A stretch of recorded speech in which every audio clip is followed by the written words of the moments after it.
Hello everyone, welcome to my channel Purnima star achiever. जैसा कि मैंने कल ही आप सभी को बता दिया था कि आज से मैं जो भी वीडियो डालूंगी या मेरी जो भी क्लासेस रहेंगी वो सभी कॉम्पिटिटिव एग्ज़ाम के लिए रहेंगी और हाई स्कूल और इंटरमीडिएट संबंधित रहेंगी। तो आज का जो मेरा टॉपिक है हिंदी साहित्य का इतिहास, ये सभी परीक्षाओं के लिए बहुत ही ज़रूरी है, चाहे वो टेट हो या सुपर टेट हो या पेट हो या पुलिस की भर्ती हो या हाई स्कूल हो या इंटरमीडिएट की परीक्षा हो। इन सभी में ये टॉपिक जरूर आता है और इससे 7-8 क्वेश्चन तो आते ही आते हैं। और रही बात इंटरमीडिएट, जो ये टॉपिक है हिंदी साहित्य का इतिहास, इससे संबंधित तो क्वेश्चन आते ही आते हैं। इसलिए मैंने सोचा क्यों ना आज ही ये टॉपिक अच्छे से क्लियर कर लिया जाए, जिससे आप लोगों की जो तैयारी हो वो अभी से ही स्ट्रांग होती चले। तो चलिए शुरू करते हैं और ये जानते हैं कि हिंदी साहित्य के काल को कितने भागों में विभाजित किया गया। क्या है हिंदी साहित्य का काल विभाजन? हिंदी साहित्य का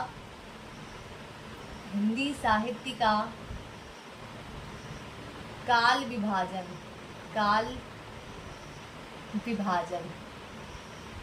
हिंदी साहित्य का काल विभाजन। तो हिंदी साहित्य को कितने भागों में बांटा गया? वो है 4 भागों में बांटा गया, 4 खंडों में विभक्त किया गया। 4 खंडों में कितने खंडों में विभक्त किया गया? 4 खंडों में। पहला आ जाता है आदिकाल। आदिकाल जिसको वीर गाथा काल के नाम से भी जानते हैं। वीर गाथा काल, जिसको वीर गाथा काल के नाम से भी जानते हैं। और दूसरा आता है पूर्व मध्य काल, इसको हम भक्ति काल के नाम से जानते हैं। भक्ति काल के नाम से भी जानते हैं। और तीसरा आता है उत्तर मध्य काल, जिसको रीत काल के नाम से भी जाना जाता है। रीत काल के नाम से भी जाना जाता है। और चौथा आता है आधुनिक काल। क्या आता है? आधुनिक काल। हम लोगों ने 4 खंडों के नाम तो जान लिए, लेकिन इनकी समय सीमा है वो भी जान लेते हैं। वो है आदिकाल का समय सीमा है 1050 से लेके 1375 ईस्वी तक। और दूसरा है 1375 से लेके 1700 ईस्वी तक। तीसरा है उत्तर मध्यकाल 1700 से लेके 1900 ईस्वी तक। और आधुनिक काल है 1900 से लेके आज तक।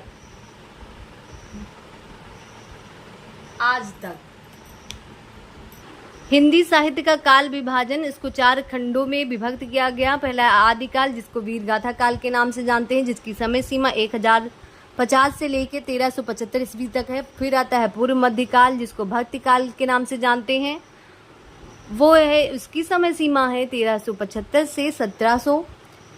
फिर आता है उत्तर मध्यकाल, जो है रीतिकाल, और इसकी समय सीमा है 1700 से लेके 1900 ईस्वी तक। और फिर चौथा आता है आधुनिक काल, और इसकी समय सीमा 1900 से लेके अभी तक है। चलिए जान लेते हैं सबसे पहले क्या आता है। अब हम आगे बढ़ेंगे और धीरे धीरे एक एक काल के बारे में जानेंगे। तो पहला काल क्या है? वो है आदिकाल।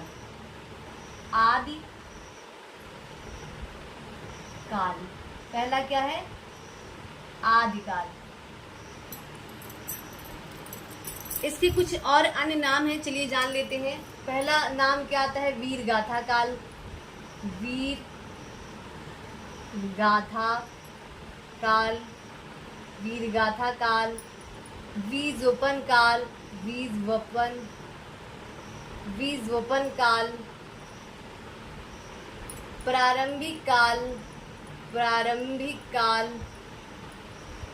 प्रारंभिक काल, आरंभिक काल, आरंभिक काल, आरंभिक काल, सिद्ध सामंत काल, सिद्ध सामंत काल, सामंत काल, चारण काल, चारण काल,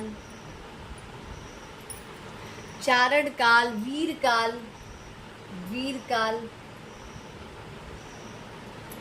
मतलब आदिकाल को वीर गाथा काल, बीजोपन काल, प्रारंभिक काल, आरंभिक काल, सिद्ध सामंत काल, चारण काल, वीर काल आदि नामों से भी जाना जाता है। चलिए जान लेते हैं कि आचार्य रामचंद्र शुक्ल जी ने, आचार्य रामचंद्र शुक्ल जी ने वीर गाथा काल, आदिकाल की समय सीमा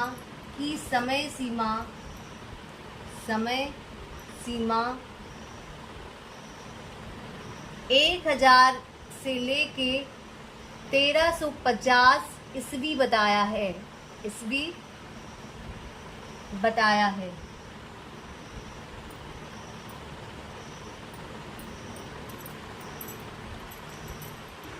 आदिकाल को वीर गाथा काल, बीजोपन काल, प्रारंभिक काल, आरंभिक काल, सिद्ध सामंत काल, चारण काल, वीर काल आदि नामों से भी जाना जाता है।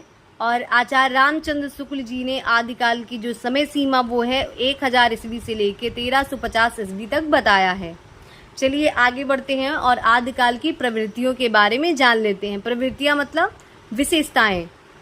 आदिकाल की प्रवृत्तियां, आदिकाल में आश्रयदाताओं की प्रशंसा की जाती थी। मतलब जो कवि होते थे वो जिन राजाओं के दरबार में रहते थे उनकी प्रशंसा अपने रचनाओं में करते थे। मतलब इस काल में जो आश्रय देते थे, मतलब जो भी राजा होते थे वो जिन कवियों को आश्रय देते थे वो कवि वो जो आश्रयदाता होते थे उनकी सिर्फ प्रशंसा का गान करते थे।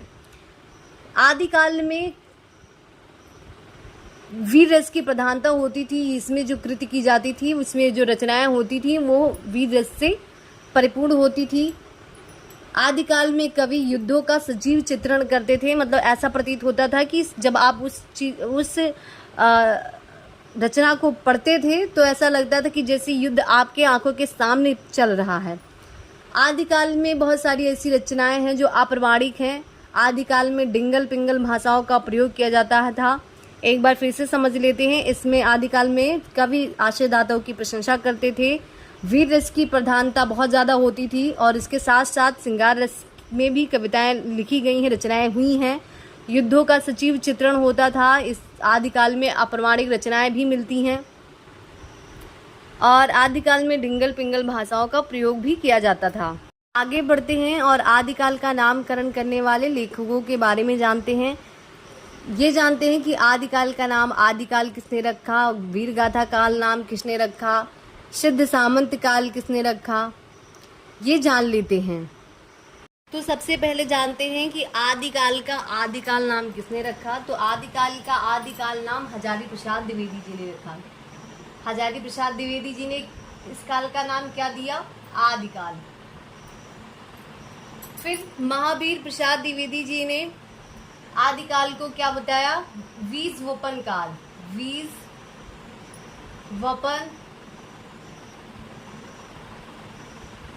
बीजवपन काल। फिर आचार्य रामचंद्र शुक्ल जी ने आदिकाल को वीर गाथा काल बताया, वीर गाथा काल।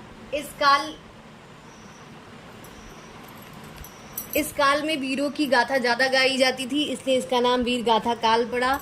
और हजारी प्रसाद जी ने आदिकाल इसलिए कहा क्योंकि ये सबसे पुराना काल है, इसलिए इसका नाम आदिकाल रखा। और महावीर प्रसाद द्विवेदी जी ने कहा कि ये सभी कालों का बीज है, इसलिए इसको बीजोपन काल कहा। फिर विश्वनाथ प्रसाद जी ने इसको वीर काल का नाम दिया, वीर काल। राहुल शंकरत्याल ने इसको सिद्ध सामंत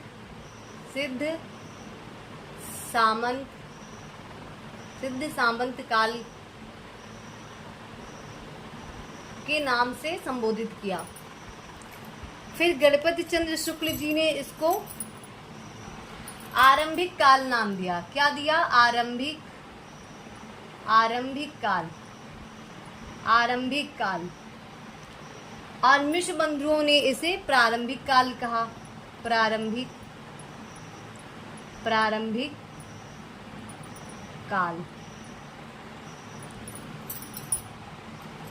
जॉर्ज ए ग्रियर्सन ने इसको चारण काल कहा। क्या कहा?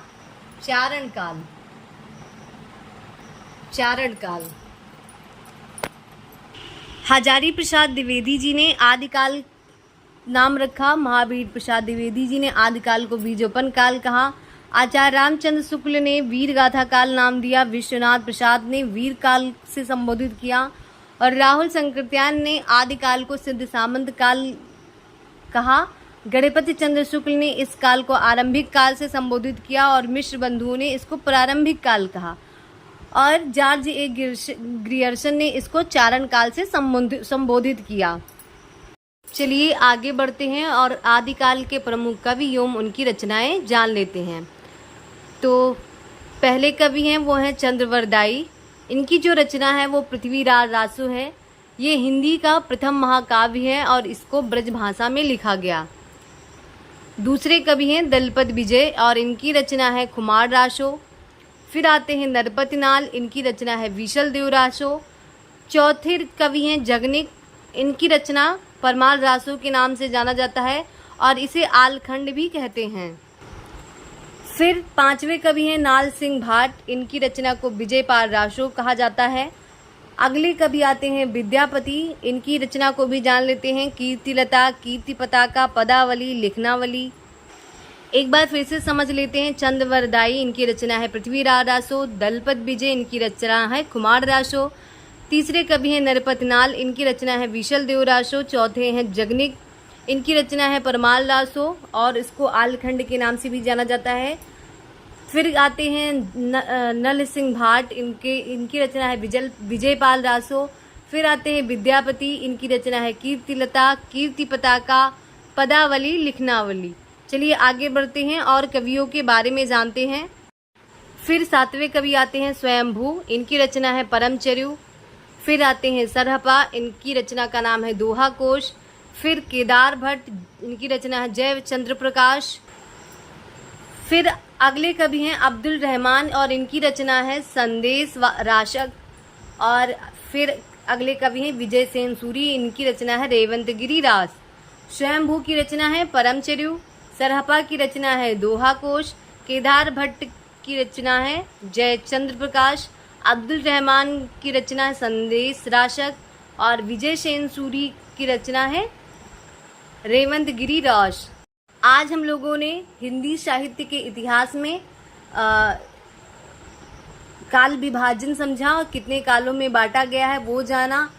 और उसमें से आदिकाल जो पहला काल है उसके बारे में जाना और उसकी विशेषताओं के बारे में जाना, आदिकाल के कवियों के बारे में जाना और आदिकाल के जितने भी नाम हैं वो किसने दिया उसके बारे में जाना।